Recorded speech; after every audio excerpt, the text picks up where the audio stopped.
Իմ մոտ այնպեսի տպավորություն է, գիտեք, որ իրանք ստիպված են աշխատում ու պետք է բարձր վարձատրվեն։ Ոչ, դրանք ի պաշտոնը պետք է աշխատեն։ Այո, ի պաշտոնը պետք է աշխատեն, բա որ այնպեսի մի իրավիճակ լինի Հայաստանի Հանրապետության,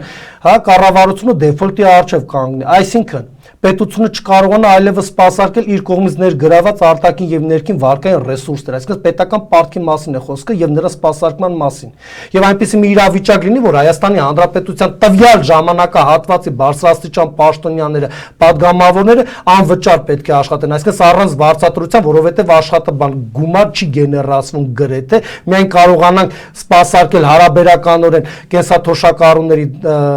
թոշակները, նպաստները, հաշվանդամության գումարները առողջապահության կրծում, այսինքն նվազագույնս կարողանանք պետության ֆունկցիոնալ աշխատանքը ապահովենք, մինչև կարողանանք վերաֆինանսավորել կամ այլ ելքեր գտնել այ դեֆոլտի հետևանքները հաղթահարելու համար։ Ինչ են անելու այս մարդիկ, չեն աշխատելու։